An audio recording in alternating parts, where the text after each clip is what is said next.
Hey everyone. I did something at my son's birthday party a couple of days ago, and that's why I'm posting on Reddit for advice and a fair verdict. So I, 28 male, celebrated my son's third birthday 3 days ago. It was mostly our co-workers with kids and a couple of my son's friends from his daycare with their parents. I'd also invited my estranged parents to the party after they contacted me 2 weeks ago, asking if they could meet me to make amends with me. Some backstory here, so it makes sense why I don't get along with them.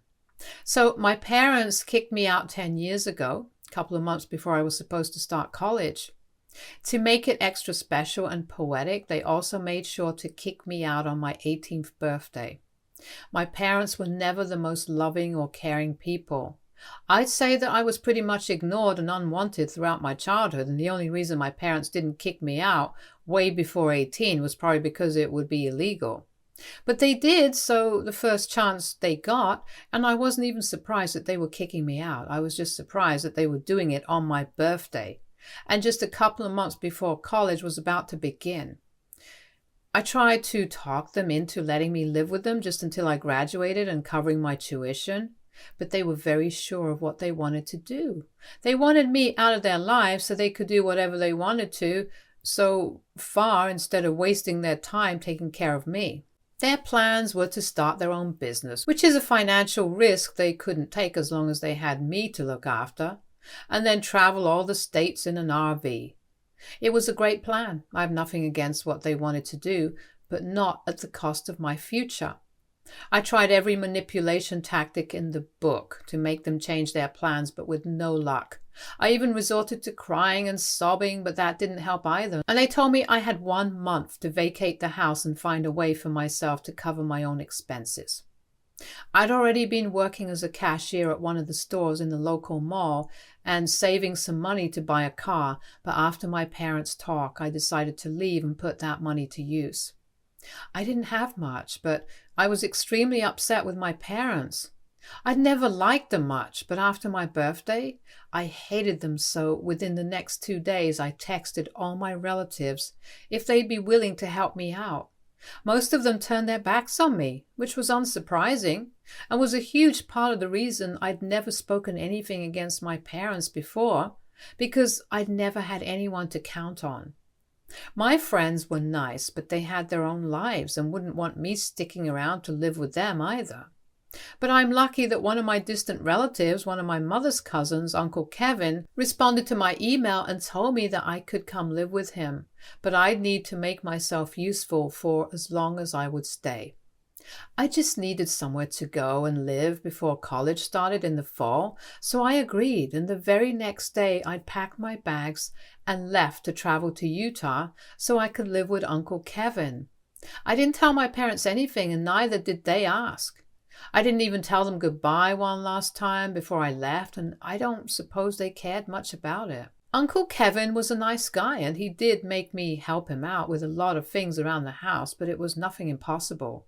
He also ran his own diner, which was pretty popular among the locals, and he told me that I could work there as the cashier for the time being, and if I was diligent and sincere, he'd pay for my tuition. He was a little eccentric, but he was rolling in money from his grandparents' inheritance, and since he had no family of his own, he could afford to spend his money on things like these.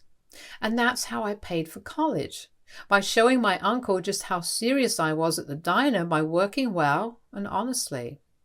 After I graduated and moved out, I offered to start paying him back, but he told me not to bother and said that he'd collect his dues when I was a bigger success story. He was weird but sweet. Unfortunately, he never came to collect his dues since just a few years after I left. He passed away from a stroke. It was sudden, and by the time his housekeeper got him to the hospital, it was too late already. I'm thankful for whatever he did for me, and I'll always be grateful that he was able to at least be present at my wedding and take the place of my parents.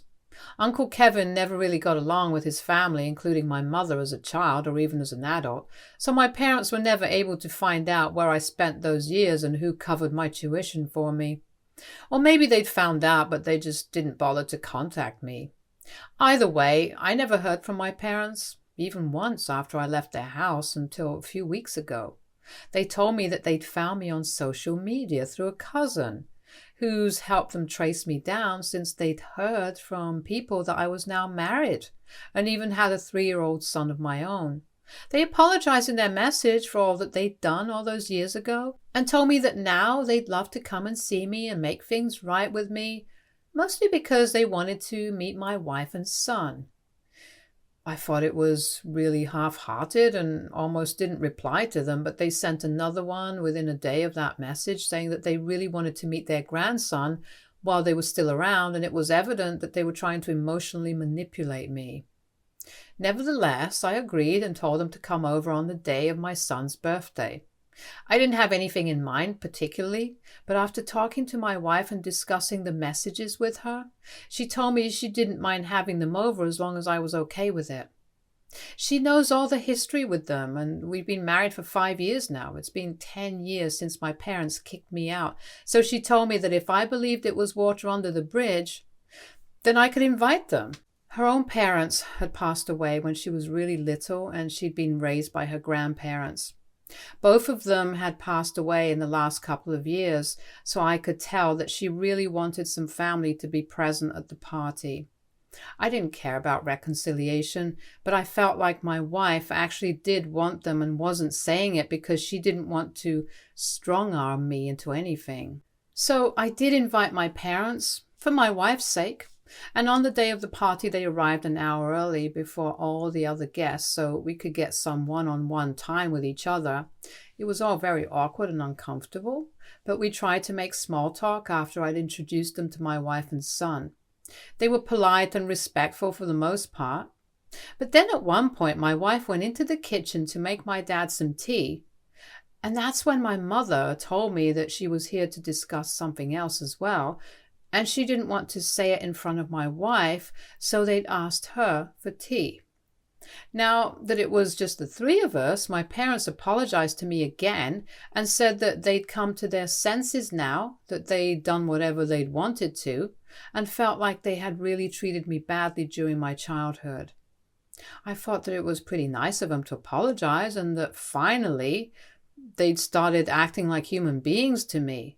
But before I could accept their apology in person, they went on to tell me that they now needed money. And that was a major reason that they were here right now. Apparently, they'd blown through a lot of their savings while traveling, and now they were falling short while trying to pay for all their bills on time, and wanted my help to live. They knew that my wife and I were relatively well off. She was a real estate agent and I worked in a bank, so we were comfortable and could afford to help them.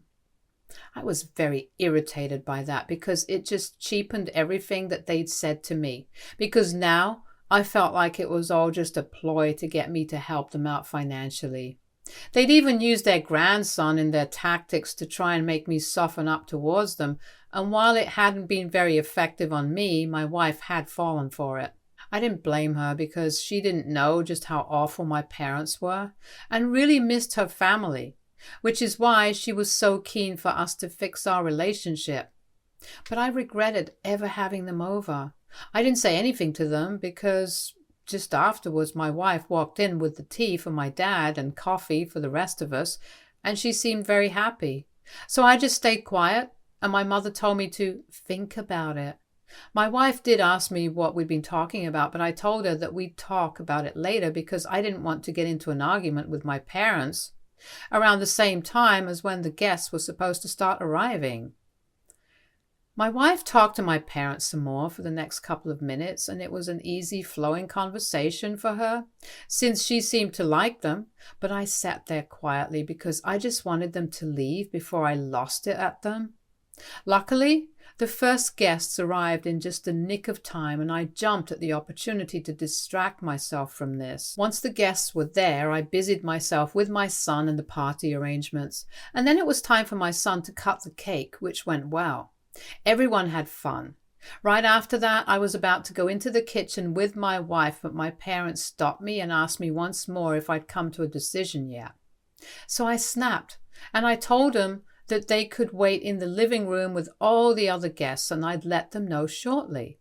After everyone had received their slice, I took my spot in the middle of the living room and started off with a speech that I'd been preparing in my head after my parents stopped me outside the kitchen. I introduced my parents to all the other guests since nobody had met them before, and they looked pleased that I was treating them well, but the smiles dropped from their faces as soon as I went on the next part of my speech, where I started narrating the story about my childhood and how they'd kicked me out, after which I had to be taken in by my uncle. I wrapped it all up in light-hearted jokes and everyone was laughing a little, but my parents looked humiliated and my wife had a poker face throughout. I mentioned how my parents and I hadn't spoken for 10 years after they'd kicked me out, and finally, recently, they'd contacted me to meet their grandson, and I'd almost ignored and blocked them. But then I changed my mind because I was just grateful that, unlike other nightmarish parents, at least mine weren't after my money. I was able to pass it off as a joke, and then I sat back down with the guests while my parents chuckled along uncomfortably, since I'd managed to make the whole speech sound like a stand-up bit, so it didn't ruin the birthday vibes. After some time, the guests started leaving and my parents were the first ones to go. They left in a rush, and when I saw them to the door, they shot me the nastiest looks they could, but didn't say anything, which I was thankful for because the last thing I wanted was to argue with them right outside the house. Once all the guests were gone and we'd put our son to bed, I finally had the chance to talk to my wife and explain everything to her. But before I could say anything, she lashed out at me and told me that my speech was unnecessary and stupid. I needed to apologize to all the guests and make sure they weren't uncomfortable, and also to my parents for humiliating them for no reason. I stopped her there and told her what my parents had been here for, but she said that she didn't care and said that I'd apparently ruined our son's birthday and made it all about me with that speech. I thought that was unfair because our son was just 3 years old and it wasn't like he was even going to remember any of this in a few years or even in a few weeks. As for the guests, they just found it funny because of the way I told the story, keeping in mind that this was my son's birthday and not the appropriate occasion for any of what I'd done, but I just had to let my parents know how disappointing they were as human beings. My wife wasn't on board with any of it and told me that I needed to apologize to everyone present for my bad behavior. I was already very stressed out that day because of my parents and the way my wife was freaking out over something that hadn't even bothered anyone else, but it didn't sit right with me. I felt like she was totally invalidating my feelings about this situation, even after she'd heard what my parents had come here for. So I snapped at her too and told her that I'd invited my parents because she had wanted me to. So if anything, she should be the one who should be a little understanding right now. But she was just thinking about how she felt, and I called her self-involved. She started crying after I snapped, and I felt really bad about it, and I still do. I tried to comfort her immediately, but she shook me off and told me that I was the one being self-involved and hypocritical, and until I apologized to everyone who attended the party, she wouldn't speak to me. She even moved all her bedtime stuff to the guest bedroom and has been sleeping there ever since. We haven't spoken since that night because I haven't apologized to any of the guests yet. I don't think what I did was out of line or anything, and I feel like my wife's overreacting to what happened at the party. I haven't heard back from my parents yet, and nobody from the party has said anything about my speech either. I feel like she's built it up all in her head and thinks that people are going to judge us for that. But that's really not the case here, and I can't even communicate that to her because she just refuses to even speak to me. I also feel like she's not trying to understand where I'm coming from because I ignored my parents for the sake of my wife and to maintain the peace before the party once already. But I just couldn't take it a second time because they were putting too much pressure on me. And the thing that I'd said about my wife wanting my parents at the party more than I did was probably true. She didn't deny it when I brought it up during our argument on the night of the party. My wife's been acting like I totally ruined the party, but nobody cares as much as she does. I don't want to apologize to anyone because I don't think I did anything wrong. I tried to do everything the right way, but even that didn't end well for me somehow. My parents kicked me out at 18 and abandoned me for 10 years, so I think it was completely fair for me to humiliate them at a party after they tried to screw me over once more by asking me for financial help over and over again. I tried to deal with things calmly and only acted emotionally after my parents took things too far. And I really think my wife needs to understand that. I guess I can't apologize to her for calling herself involved. That was not cool, but that's really the most I feel like I should do. Apart from that, I absolutely don't think I have anything to apologize for. I can even consider apologizing to the guests, but certainly not to my parents. So that aita for making a speech at my son's birthday party to humiliate my parents who had asked me for money to help them after they kicked me out and cut me off for 10 years? Update 1. So I talked to my wife about this today. The comments section on my original post was pretty divided on what I should have done. So I decided to just screw it and talk to my wife because that's how the marriage will work anyway. It's been 6 days since the party and 6 days of not talking to each other and sleeping in different rooms. We tried to keep it low-key for the sake of our son, but he's not old enough to notice these things yet. So there was even less of an excuse for us to talk to each other.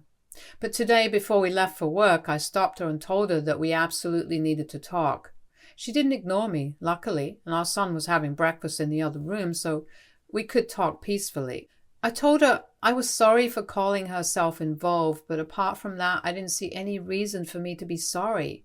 I didn't ruin the party for anyone like she believed, and nobody even cares about the speech because nobody's brought it up with me yet, not even my parents.